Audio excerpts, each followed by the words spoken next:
Voilà donc les titres de cette édition. Bonsoir à toutes et à tous. Tout d'abord, cette actualité. Le processus de refondation des forces de défense et de sécurité annoncé le 5 juin 2014 par le président de la République suit son cours. Après la remise du drapeau au premier BIR, bataillon d'intervention rapide basé à Lomé, c'est au tour du deuxième BIR installé à Kara de recevoir le sien. La cérémonie a été présidée par le chef de l'État et la dite cérémonie n'a débuté qu'après l'arrivée donc du président de la République au camp général Améi de Kara. Nestor Mozo.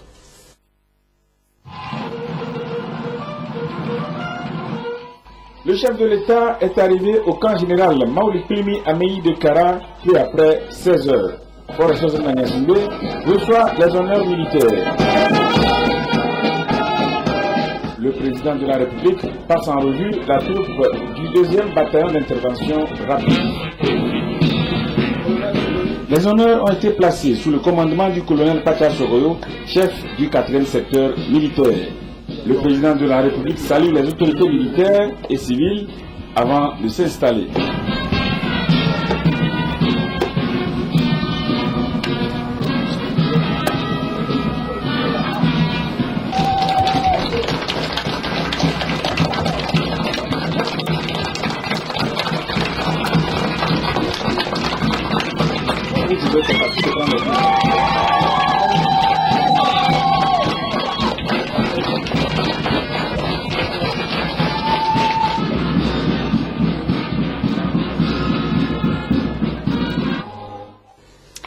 Le clou de la cérémonie a été donc la remise du drapeau au deuxième BIR, un bataillon qui se chargera de la défense de l'espace de la deuxième région militaire, une région qui va de Blita jusqu'à Saint-Cassé. Et vous voyez là donc les images de cette cérémonie de remise de drapeau au deuxième bataillon d'intervention rapide BIR au camp général Améi de Kara. Une cérémonie présidée donc par le chef de l'État, chef des armées. Et notre équipe de reportage est en cabine de montage, donc nous reviendrons plus en détail sur cette cérémonie dans nos éditions ultérieures. Le président Faure Gnassingbe, je vous le disais en titre, était hier à Bata, en Guinée équatoriale, où il a assisté à l'ouverture de la Coupe d'Afrique des Nations 2015. Le chef de l'État est arrivé dans la capitale économique à équato-guinéenne à 14h15 heure locale, accueilli par le premier ministre équato-guinéen Vicente Tomi. Après les honneurs militaires, les deux personnalités ont eu un premier entretien en tête-à-tête. Le président Faure a ensuite quitté l'aéroport pour se rendre à la présidence de la République équato-guinéenne. Il a été salué par les Togolais résident à Bata. Je vous laisse donc suivre l'arrivée du chef de l'État hier dans la capitale économique de la Guinée équatoriale, Bata.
Le chef de l'État, Faure Gnassingbé, retrouve d'autres de ses pairs au palais de la présidence équato-guinéenne, autour donc du président Teodoro Obiang Nguema.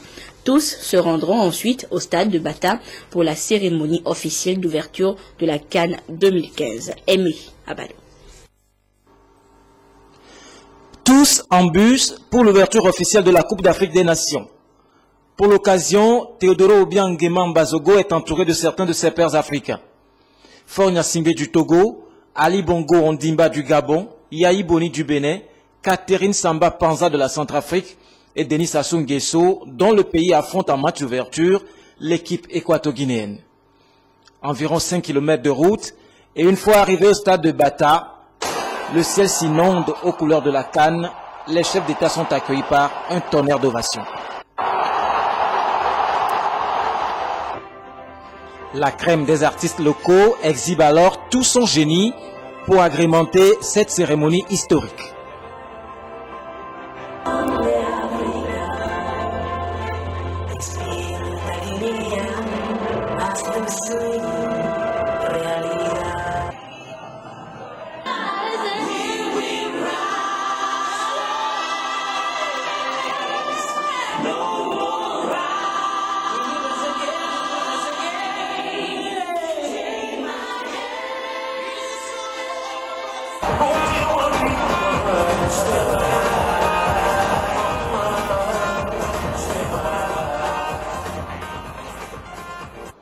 D'autres talents africains y apportent aussi leur touche, comme les Toufan du Togo, compositeurs de l'hymne de la CAN 2015.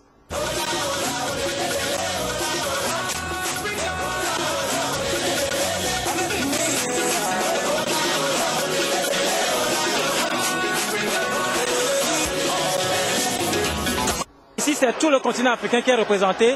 Qu'est-ce que ça vous fait de transporter la musique togolaise jusqu'ici et d'être vu de par le monde? Ben déjà, c'est pas la première fois que le groupe Toufan le fait. Nous étions en Californie l'année passée pour représenter la musique francophone. Cette fois, nous représentons l'Afrique. Déjà, à la base, Toufan n'est plus togolais, mais africain. Donc, c'est toujours une fierté d'être là pour le Togo. Le mérite revient au président Teodoro Obiang Nguema, qui a su mobiliser tout son pays pour sauver cette compétition in extremis après le désistement du Maroc. Il reçoit une distinction de la part de la CAF avant de lancer solennellement cette 30e édition.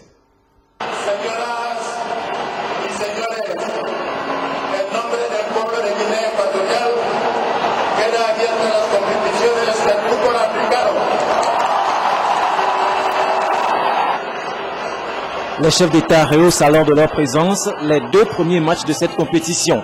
Guinée équatoriale-Congo et Gabon-Burkina. À l'issue de ces 2 confrontations, le président togolais regagne Lomé, salué tout comme à son arrivée par le premier ministre équato-guinéen Vicente Ehiate Tomi. Et la compétition était à sa 2e journée ce dimanche avec l'entrée en piste du groupe B, un but partout entre la Zambie et la République démocratique du Congo, idem pour la Tunisie et le Cap-Vert. Hier, nous vous annoncions l'exercice de synthèse effectué par les 8000 hommes de la Force Sécurité Présidentielle FOSEP 2015 sur toute l'étendue du territoire national. Et bien, tout comme leurs 4000 frères d'armes de Lomé, les 700 éléments de la FOSEP de la région des Plateaux n'ont pas dérogé à la règle de mise en pratique de la formation reçue. Yves Aguivivi. Tout allait bien dans ce bureau de vote. Soudain, la tension monte. Les électeurs dans cette simulation s'impatientent malgré les tentatives d'apaisement. Jets de pierre, violence, les forces de l'ordre de sécurité entrent en jeu. Barrage fixe fermé puis en déplacement. Question de repousser sans blesser les électeurs en effervescence. Opération suivie de l'exfiltration des interpellés, les membres du bureau de vote et l'urne. Une démonstration des forces de l'ordre et de sécurité présentée aux populations, aux autorités préfectorales, politiques et militaires au stade municipal d'Atakpamé après 6 jours de formation suivis dans le cadre des mesures de sécurisation de la présidentielle de 2015. Cette opération vise à les remettre à niveau dans le cadre du maintien de l'ordre en période électorale, lorsqu'il y a crise en période électorale, il y a des attitudes, des comportements que les forces de sécurité doivent adopter. Nous avions assisté à une démonstration de la FOSEP 2015 chargée de la sécurité de l'élection présidentielle prochaine. C'est tellement clair que même si vous n'êtes pas de la matière, vous pouvez constater la technique utilisée. Et tout ceci, c'est dans le but de sécuriser les élections. Ils sont environ 700 agents des forces de l'ordre et de sécurité à être formés en plusieurs vagues à Atakwame et déployés dans les 12 préfectures de la région des Plateaux à quelques jours du démarrage de la révision des listes électorales au niveau régional dans l'Akebou et dans le Kloto pour la première partie. On s'apprête pour la présidentielle également au sein des formations politiques. Victoire Tomega Dogbe, coordinatrice UNIR de la zone 6 et 7, a tenu cette semaine une séance de travail avec les cadres délégués et responsables UNIR de la dite zone. Il s'agissait d'échanger sur les idéaux du parti et préparer les prochaines échéances dans de bonnes conditions. Rachel Aoko. Quelles mesures mettre en place pour que les échéances électorales se déroulent dans la paix et la sérénité? Cette question a été au cœur de cette visite de la coordinatrice générale UNIR Zone 6 et 7, réunie ici à Kégué-Kélégougougan. Cadres, militants, délégués sont résolument engagés à œuvrer dans la dynamique de l'apaisement et la solidarité pour assurer la victoire au parti UNIR.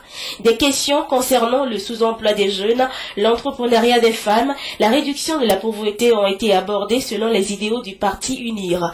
Ces acteurs sont plus que jamais décidés à accompagner le parti dans toutes ses démarches.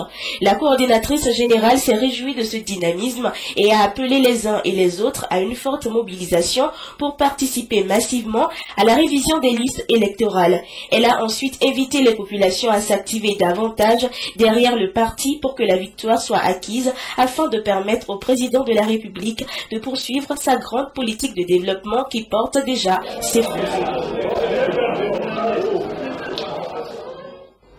Exercice quasi similaire dans la COSA. Les responsables de la coordination région Kara du parti UNIR ont également échangé avec les délégués du parti. La réussite du processus de révision des listes électorales pour une élection réussie était au cœur des discussions. Nestor Mozo depuis Kara. La coordination de UNIR Kara enchaîne des rencontres. Quelques jours après une tournée, elle a encore mené une autre cette semaine. Dans chaque préfecture, cette coordination a rencontré les points focaux, les sympathisants et les personnes ressources. En toile de fond des échanges, la prochaine élection présidentielle. Actuellement, la Commission électorale nationale indépendante s'active pour le recensement électoral. C'est surtout ce côté qui a été largement abordé. Il fallait que nous puissions sensibiliser nos militants et leur dire comment ils doivent se préparer pour que l'élection puisse bien se passer et qu'ils soient tous enrôlés. Vous connaissez actuellement ce qui agite la classe politique togolaise, les réformes institutionnelles et constitutionnelles. Il faudrait que nous puissions expliquer, porter l'information à nos militants sur ce que c'est d'abord, comment ça se passe et quelle est la position de notre parti et leur donner les arguments nécessaires pour qu'ils comprennent et éviter toute manipulation à ce niveau. Donc essentiellement pour nous, c'est de demander à nos militants de se mobiliser pour que la révision des listes électorales se passe bien et puis surtout qu'ils comprennent aussi le débat politique tel qu'il est enclenché au niveau de l'Assemblée et au niveau de classe politique de notre pays. Selon le chronogramme de la CENI, le recensement électoral commence à partir du 20 janvier par la zone numéro 1, qui comprend la région maritime et les préfectures d'Agou et Kloto. La région de la Kara et celle des Savanes font partie de la dernière zone, la zone 3. Dans cette zone, les opérations de recensement sont prévues pour s'effectuer du 17 au 23 février prochain.